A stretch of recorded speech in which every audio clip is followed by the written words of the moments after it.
Hi, welcome to my channel. I wanted to do something a little different. Normally I'm talking about tarot. So I got the Red Hand Lenormand by PixelOccult. And I think this booklet does a pretty good job of describing the deck itself and also what Lenormand is. The Red Hand Lenormand is an extended Lenormand deck featuring 54 unique illustrations that depict a gracefully Gothic aesthetic. Aside from the standard 36 Lenormand cards, I've included an additional 18 that expand the options one can read with. It can be a regular Lenormand deck, an expanded Oracle deck, or just a pretty playing card according to your preferences. Then it goes on to explain the aesthetic. What is Lenormand? The 36 card Lenormand deck is modeled on a deck of cards published. It says C 1799. I don't know if that means the year or if C is like something I am unaware of.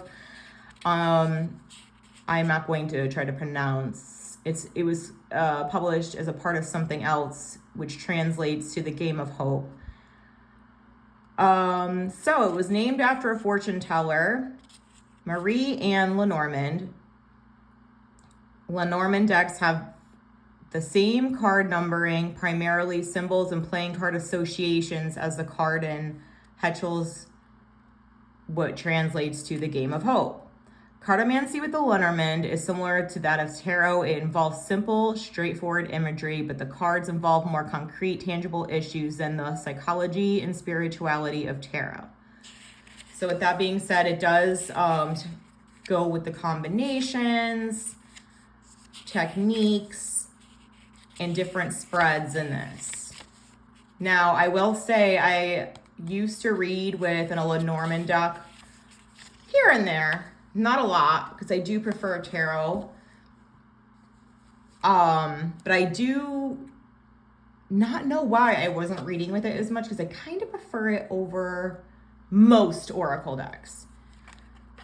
But I do like that it has the extended cards.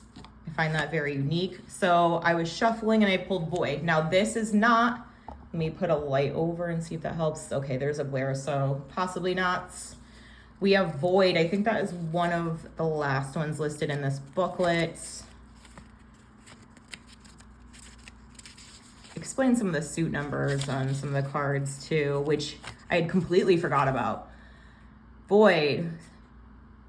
It says Astral and Void. Let me just be positive I have the right one. Yes. Okay, because it says Joker. I don't know if you're like seeing this well. You know, damned if I do, damned if I don't, because if I put this over here, it glares, you know? And there's my thing giving me trouble once again. I have to get a new ring light system, but I like where I have my phone right now, like this extra arm. Anyhow. So this one, the subject, unknown, undefined, blank, nothing. Modifier, possibilities, endless, undefinable, empty, distant, unknowable, formless. I do want to look up, okay, here's a 9 card spread. Let's do a smaller one for video purposes, the 5 card spread. Similar to the 3 card spread, just with an extra card on each end. Your horizontal line of cards has the 3rd card as a central focus of the reading. Okay, the one in the center. You may want this card to be a significator. That makes sense. Now you can read the cards 2 and 3 together. And 3 and 4 together. So 2 and 3, 3 and 4. As you would a 3 card spread, and this will tell you about the main subject of the reading. Then you can read cards 1 and 5 together and 2 and 4 together to read the issues around the main subject. All right, I'm gonna forget this, so I'm gonna pull some. You can also read this spread in sequential pairs. Okay, that's typically how I kind of do with my significator cards, is reading in pairs. But let's try the 5 card spread. All right, a general message from Spirit, please. Give me card number 1. Oh, this guy wanted to come out. So this one's unique to this deck as well. Card 2, 2 and 3. Let me make sure this is zoomed out enough. So I did also notice that there's Animus and then like, I think it's 2 other cards that have a name a bit similar to Animus.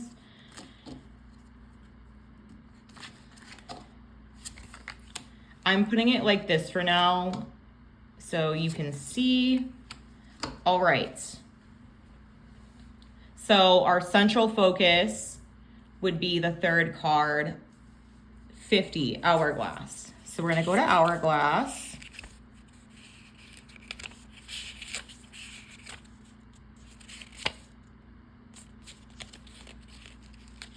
I wish the book was done a teeny bit differently. It's not bad. Maybe it's because I'm not used to it. I just don't have a guidebook like this. It's probably just that. Subject, time, deadline, progress, order. Modifier, specific timing, looming progression, planned, limited, pressing, scarce. Let me go back to what modifier meant because let's see if I can find it quickly. Because I think I'm just gonna stick with mirroring. Hopefully I'm doing this correctly. I'm going to stick with the first part here when it comes to time, deadline, progress, and order. So when we go to our 5-card spread, it said we can read Animus and Hourglass together. So 28, Animus. And I did shuffle these a bit. The querent, a man or a men in the querent's life. So it's a masculine energy surrounding the hourglass here, time. Then it said that you can read Hourglass and Moth together. So 37, Moth.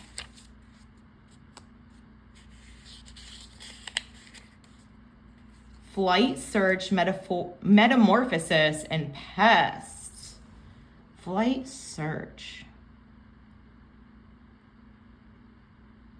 It's a search, but it could be misdirection. Interesting. So let's go back to this 5-card spread.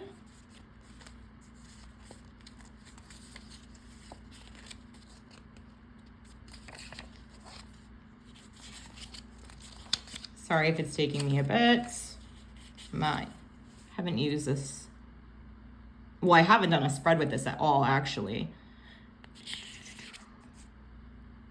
That's a significator. You can read 2 and 3 together, 3 and 4 together, as you would. All right, and then 1 and 5 would be together. So fungi and dog. Dog is a part of the original. So I'm just gonna put these 2 next to each other for now. Fungi and dog. All right. Let's go to fungi first. 43. Growth, food, decomposition, poison. And dog is number 18.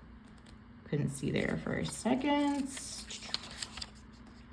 Friend, pet, partner, companion, ally. So maybe a bad friend. And this kind of does tie in where there was some misdirection here by a man possibly. But what about the time? How is time involved? Let me go back to Hourglass actually.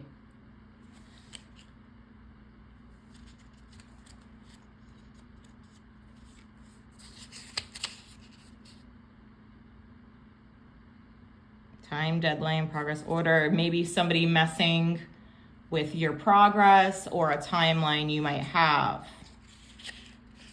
All right. Right, harder than you thought. Maybe it wasn't so bad. As a learning a new thing, you may need to practice. Okay, so, and I do remember this from when I did read this once in a while. It's a little more straight to the point, a little more literal. So I don't know if this message is for me or for somebody watching this video. I actually can see how it may play a part in my life. I wouldn't think it was a man though. And now I'm curious because I do think there was a woman card in here. And I do think they actually include a third one to be kind of non-binary. I may be wrong, don't hold me to it. So that one would have been 28. I'm going to assume that the other two were in the additional cards exclusive to this deck. So on 38, trans person. Don't see why it couldn't be non-binary. Oh, and then non-binary is a different one. So I kind of remembered that correctly. I mean, there has to be a woman, no? There's usually in Lenormand decks, there's man and woman. I like that they included that all, by the way. I know other decks have done it as well, but how is the woman one worded? I don't want to take too long on it, but so we'll see.